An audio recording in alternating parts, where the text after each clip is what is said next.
Queridos hermanos, iniciamos la lección divina de este día sábado, 27 de abril, sábado de la cuarta semana del tiempo de Pascua. Por la señal de la Santa Cruz de nuestros enemigos, líbranos, Señor Dios nuestro, en el nombre del Padre, y del Hijo, y del Espíritu Santo. Amén. Señor mío, Dios mío, creo firmemente que estás aquí, que me ves, que me oyes. Te adoro con profunda reverencia, te pido perdón de mis pecados y gracia para hacer con fruto este tiempo de lección divina. Madre mía Inmaculada, San José, mi Padre y Señor, Ángel de mi guarda, interceded por mí. En la primera lectura de este día sábado leemos el libro de los Hechos de los Apóstoles, capítulo 13, versículos 44 al 52. El sábado siguiente, casi toda la ciudad de Antioquía acudió a oír la palabra de Dios. Cuando los judíos vieron una concurrencia tan grande, se llenaron de envidia y comenzaron a contradecir a Pablo con palabras injuriosas. Entonces Pablo y Bernabé dijeron con valentía: la palabra de Dios debía ser predicada primero a ustedes, pero como la rechazan y no se juzgan dignos de la vida eterna, nos dirigiremos a los paganos. Así nos lo ha ordenado el Señor, cuando dijo: yo te he puesto como luz de los paganos, para que lleves la salvación hasta los últimos rincones de la tierra. Al enterarse de esto, los paganos se regocijaban y glorificaban la palabra de Dios, y abrazaron la fe todos aquellos que estaban destinados a la vida eterna. La palabra de Dios se iba propagando por toda la región, pero los judíos asusaron a las mujeres devotas de la alta sociedad y a los ciudadanos principales y provocaron una persecución contra Pablo y Bernabé, hasta expulsarlos de su territorio. Pablo y Bernabé se sacudieron el polvo de los pies como señal de protesta y se marcharon a Iconio, mientras los discípulos se quedaron llenos de alegría y del Espíritu Santo. Palabra de Dios. Ya lo veíamos el día de ayer como esa predicación de Pablo y Bernabé inicia en la sinagoga de Antioquía. Ahora se nos dice como el sábado siguiente, es decir, el sábado siguiente a lo que escuchábamos el día de ayer.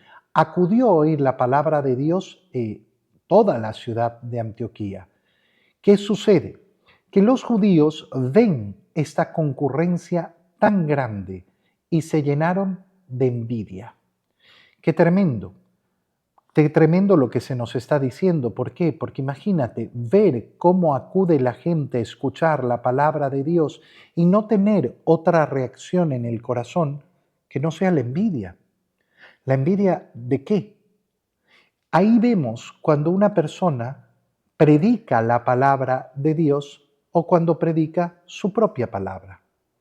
Porque si se predica la palabra de Dios, nos dará alegría siempre que se escuche la palabra de Dios. Imagínate un sacerdote que siente envidia porque su parroquia no se llena tanto como la de al lado. Sería absurdo. Lo que me tiene que provocar es decir: oye, tal vez puedo hacer más, tal vez no estoy haciendo lo suficiente, pero no sentir envidia, sino más bien un reproche a la acción que estoy realizando. Tal vez lo que hace el otro lo hace mejor y tal vez entonces tengo que aprender yo del otro. Pero si mi corazón se mueve por envidia, entonces significa que lo que estoy llevando a los demás no es la palabra de Dios. Llenos de esa envidia, comenzaron a contradecir a Pablo con palabras injuriosas, es decir, a decir mentiras en contra de Pablo. ¿Cuál es la respuesta de Pablo y Bernabé? Decir con valentía: la palabra de Dios tenía que ser predicada primero a ustedes, pero la han rechazado. Y dicen el motivo por el cual la están rechazando: porque no se juzgan dignos de la vida eterna, porque no anhelan la salvación. Si anhelaran la salvación, entonces estarían agradecidos por la fecundidad de la predicación de la palabra. Pero entonces no se creen, no se juzgan dignos de la salvación. ¿Qué les está diciendo Pablo? En su corazón no está como finalidad la salvación. Estarán otras finalidades. Y efectivamente nosotros podemos tener predicadores de la palabra repartidos por el mundo que se dedican no a la finalidad de propagar la palabra, sino a conseguir otros fines. Yo quiero que la gente me siga, yo quiero que la gente me quiera, yo quiero ser apreciado.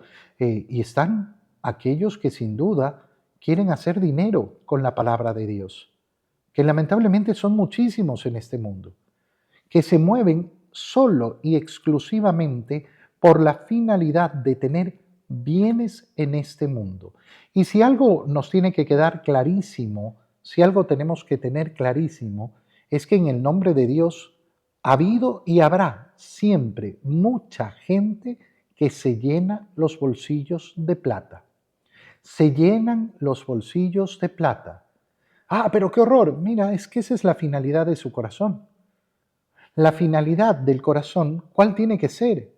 Querer la salvación. Si yo me juzgo digno de la salvación y juzgo a los demás dignos de la salvación, entonces quiero predicar la palabra con esa finalidad.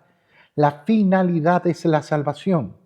Si mi finalidad es una finalidad temporal de este mundo, entonces siempre estaré equivocado. Primero teníamos que predicarles a ustedes, no lo han querido. Entonces, ¿qué haremos? Ay, nos vamos a quedar callados, nos vamos a echar para atrás. No, ahora nos dirigiremos a los paganos. Esto es lo que ha ordenado el Señor y lo dice San Pablo y lo argumenta diciendo, yo te he puesto como luz de los paganos para que lleves, ¿qué cosa? La salvación hasta los últimos rincones de la tierra. Los paganos, al enterarse de esto, se emocionan, se regocijan y glorifican la palabra de Dios y abrazan la fe. ¿Quiénes? Todos los que estaban destinados a esa vida eterna. Es decir, todos los que quieren poner en su corazón el deseo que va más allá de este mundo, que va más allá de la temporalidad de las cosas en este mundo. Y la palabra de Dios se iba propagando por toda la región. Pero ¿qué hacen los judíos? No se quedan tranquilos y comienzan a hablarle a las mujeres devotas de la alta sociedad y a los ciudadanos principales. ¿Para qué? Para que persigan a Pablo y Bernabé y logran su objetivo. Logran el objetivo de expulsarlos de su territorio. Nosotros aquí nos enfrentamos a algo que ya sabemos porque lo hemos meditado en los últimos días. ¿Qué sucedió después de haber asesinado a Esteban, el protomártir de la iglesia? ¿Qué sucedió después de la persecución desatada a raíz de eso? Que se predicó el Evangelio por otros lados, que vino la conversión de San Pablo. ¿Qué va a ocurrir entonces cuando Pablo y Bernabé son expulsados de Antioquía? Que van a ir a otro lugar a seguir predicando, que va a continuar la predicación, que el mal no va a lograr vencer. Pablo y Bernabé se sacudieron el polvo de los pies. Esta es la acción que les ha dicho Jesús que realicen sus discípulos en ese primer envío misionero. Vayan, prediquen, entren en una casa. ¿Y qué pasa si no nos reciben? Sacúdanse los pies en señal de protesta. Punto. No han querido recibir la palabra de Dios. Decisión suya. Decisión suya. Hagan una manifestación de cómo ustedes ponen la decisión en ellos. Nosotros hemos venido a predicar. Ustedes no han querido aceptar esa predicación. Problema suyo. Decisión suya y nada más. En el Evangelio, leemos el Evangelio de San Juan, capítulo 14, versículos 7 al 14. En aquel tiempo, Jesús dijo a los discípulos, si ustedes me conocen a mí, conocen también a mi Padre. Ya desde ahora lo conocen y lo han visto. Le dijo Felipe, Señor, muéstranos al Padre y eso nos basta. Jesús le replicó: Felipe, ¿tanto tiempo hace que estoy con ustedes y todavía no me conoces? Quien me ve a mí, ve al Padre. Entonces, ¿por qué dices, muéstranos al Padre? ¿O no crees que yo estoy en el Padre y el Padre está en mí? Las palabras que yo les digo, no las digo por mi propia cuenta. Es el Padre que permanece en mí quien hace las obras. Créanme, yo estoy en el Padre y el Padre está en mí. Si no me dan fe a mí, créanlo por las obras. Yo les aseguro, el que crea en mí hará las obras que hago yo y las hará aún mayores, porque yo me voy al Padre y cualquier cosa que pidan en mi nombre, yo la haré, para que el Padre sea glorificado en el Hijo. Yo haré cualquier cosa que me pidan en mi nombre. Palabra del Señor. Iniciamos este Evangelio recordando qué es lo que ha sucedido antes, porque es importantísimo. El Señor les ha dicho, donde yo voy, ustedes ya saben el camino. Y Tomás ha intervenido, Señor, no sabemos ni a dónde vas. ¿Cómo vamos a saber el camino? Yo soy el camino, la verdad y la vida. Y entonces continúa esta parte del Evangelio donde de nuevo se nos pone de manifiesto la unión entre el Padre y el Hijo, siendo que lo que está decretando, lo que está declarando Jesús es que el Padre y Él son una misma cosa. Y entonces volvemos a repetir lo que ya hemos meditado en los días pasados. Cuando una persona te dice, ay, pero Jesús era un gran profeta, un gran maestro, un gran mensajero, pero no era Dios. Bueno, esa es tu opinión basada en tu opinión. No sé si se entiende, pero tener una opinión basada en la propia opinión es una tontería. Es una verdadera tontería. Pero esta es la tontería que quieren hacer muchos. Ah, no, pero es que eso es lo que yo pienso. Muy bien. Pues qué bueno que tengas tu opinión basada en tu opinión. Tener una opinión basada en mi propia opinión significa simplemente que la única realidad que yo vivo y que acepto es la que yo me invento. Yo no estoy en este mundo para inventarme la realidad. Estoy en este mundo para conocer la realidad y para conocer la verdad. Pero la verdad no la voy a conocer en la medida que fundamento mis opiniones en mis propias opiniones. Ese es el pecado original. El pecado original es convertirnos en nuestro propio Dios, no tener necesidad de nadie más. Claro, si para formar mi opinión yo necesito solo y exclusivamente de mi propia opinión y no tengo que escuchar a nadie, ni siquiera a Dios, entonces ¿quién soy yo? En mi mente soy mi propio Dios. Es un camino terrible, es un camino absurdo, pero es el camino que muchas personas deciden recorrer en este mundo. Fíjate cuáles son las palabras que dice Jesús. Si ustedes me conocen a mí, conocen también a mi Padre. Ya desde ahora lo conocen y lo han visto. Y entonces Felipe le pregunta, ¿pero cómo? Muéstranos al Padre, con eso nos basta. Muéstranos al Padre. Y Jesús le replica, Felipe, tanto tiempo que estoy con ustedes y todavía no me conoces. Quien me ve a mí, ve al Padre. ¿Cómo me dices, muéstranos al Padre? ¿O acaso es que no crees que yo estoy en el Padre y el Padre está en mí? Todavía después de haber visto todo lo que han visto, todavía después de haber escuchado todo lo que han escuchado, ¿qué les está diciendo Jesús en otras palabras?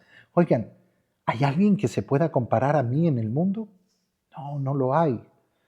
Cuando tú escuchas a una persona que quiere poner a Jesús en un nivel de un maestro más, oye, hay aquellos que llevados por corrientes orientales creen en los maestros budistas y ponen a Jesús en ese nivel. Un maestro más, un sabio más en este mundo. No, no, no hay comparación. No existe comparación. Nadie en este mundo es como Jesús. porque hay uno solo que es el Verbo de Dios hecho hombre. Y ellos podían ver la humanidad, pero viendo su humanidad, escuchando sus palabras y viendo sus obras, ¿qué tenían que descubrir? Aquello que sus ojos no podían ver. Que ese que parece ser solo un hombre más, no es solo un hombre más, sino que es Dios hecho hombre. El fundamento de nuestra fe. El fundamento de nuestra fe. Por eso es que siempre tenemos que volver a este tema al meditar. No, es que hay personas que creen en Cristo, pero dicen que Cristo no es Dios. No creen en Cristo. No creen en Cristo. Creer en Cristo significa aceptar que Cristo es Hijo de Dios. Tú me dices, por ejemplo, pero los musulmanes también veneran a Jesucristo como un profeta. Jesucristo no es un profeta más. Jesucristo es Dios hecho hombre, el Emmanuel. Y a través de él podemos conocer al Padre. Y solo a través de él podemos conocer al Padre. Esto es precioso, ¿por qué? Porque Dios, que es inalcanzable para mí, para mi naturaleza, se ha vuelto alcanzable encarnándose, haciéndose hombre. ¿Por qué entonces me dices, muéstranos al Padre? Yo estoy en el Padre y el Padre está en mí. ¿Qué lo demuestra? Las palabras que yo les digo, que no las digo por mi propia cuenta. Es el Padre que permanece en mí quien hace además las obras. Ustedes han visto las obras que yo he realizado. Ustedes han visto los milagros que yo he realizado. Qué importante es esto, ¿por qué? Porque este es el fundamento de ese testimonio que van a dar los apóstoles, sobre el cual se va a sostener nuestra fe. ¿Por qué creo yo? Que no estuve ahí, que no vi, porque creo en el testimonio que fueron capaces de dar estos hombres. Un testimonio que parecía una locura y que les costó la vida. A cada uno de los apóstoles le costó la vida. Yo no he conocido gente dispuesta a dar la vida por una mentira. No se da. Y peor cuando es uno después de otro y después de otro. Pero mira que te van a matar si es que sigues diciendo lo que dices. Bueno, pero es que no puedo decir otra cosa porque tengo que decir la verdad. Porque tengo que dar testimonio de aquello que yo vi, de aquello que yo escuché. Créanme, dice Jesús, yo estoy en el Padre y el Padre está en mí. Y si no me dan fe a mí, créanlo por las obras. Fíjate cómo lo mismo que le dice a los judíos se lo dice a los discípulos.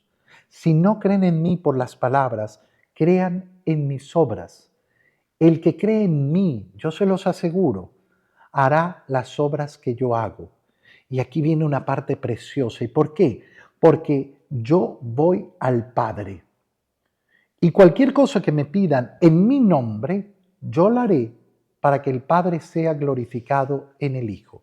A mí me ha tocado escuchar a personas que dicen, pero yo he pedido cosas en el nombre de Jesús. Pedir cosas en el nombre no es simplemente decir en el nombre de Jesús. Tomarse el nombre de una persona significa representar a esa persona. Un ejemplo que utilizo siempre para entender esto es muy sencillo. Yo voy a la tienda a pedir que me fíen algo a nombre de alguien. ¿Cuándo va a poder ocurrir eso? Si yo me tomo el nombre sin permiso de esa persona, entonces estaré estafando. Pero si yo soy el enviado de esa persona, entonces estoy usando bien su nombre. ¿Por qué? Porque no estoy haciendo lo que yo quiero, mi voluntad. En el nombre de Jesús, ¿qué significa? Queriendo la voluntad de Él, no la mía. Todo lo que pidan en mi nombre, no es todo lo que pidan que les dé a ustedes la gana. No, todo lo que pidan en mi nombre significa todo lo que pidan que yo deseo, porque he entrado en una relación con Jesús para ser uno con Él. Te doy gracias, Dios mío, por los buenos propósitos, afectos e inspiraciones que me has comunicado en este tiempo de lección divina. Te pido ayuda para ponerlos por obra. Madre mía Inmaculada, San José, mi Padre y Señor, Ángel de mi guarda, interceded por mí. María, Madre de la Iglesia, ruega por nosotros. Queridos hermanos, reciban mi bendición en este día en el nombre del Padre y del Hijo y del Espíritu Santo. Amén. Que tengan todos un feliz día.